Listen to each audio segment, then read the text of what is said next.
I've always been the protective older brother type. So when my sister Sarah brought home Tyler, I was not impressed. Tyler looked like your typical Silicon Valley stereotype.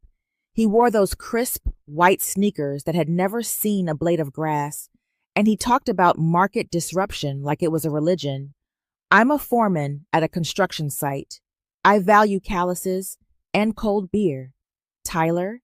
He looked like he'd break a finger if he had to change a light bulb. For 3 months, I gave him the silent treatment special. Nods, grunts, the whole 9 yards. I figured he'd get the hint and scurry back to his standing seek.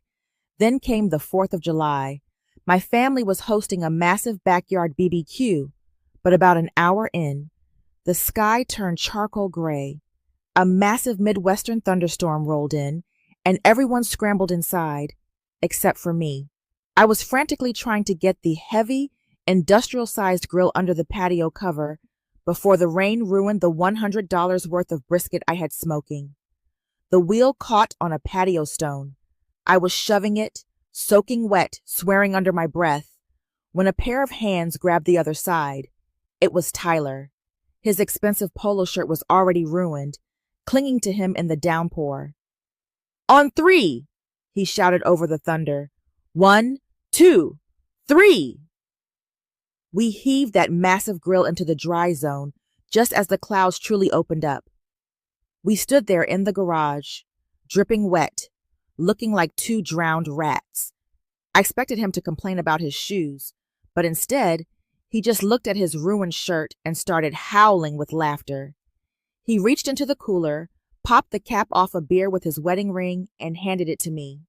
"Man," he said, "I haven't been that soaked since I worked the commercial fishing boats in Alaska to pay for my freshman year." I froze. "You were a fisherman?" He shrugged, leaning back against my workbench. 3 seasons. It's why I moved to tech. I got tired of being cold and smelling like salmon. We spent the next hour hidden in that garage, talking about the deadliest catch stories and his surprisingly deep knowledge of diesel engines. By the time Sarah came out to find us, we were debating the best way to tune a carburetor. Tyler isn't just a tech guy. He's a guy who worked his way up and just happens to like clean shoes now. I guess you really can't judge a book by its premium cover. He's all right in my book. Would you like me to generate a second script with a different setting? Perhaps a father-in-law and a son-in-law at a hunting cabin?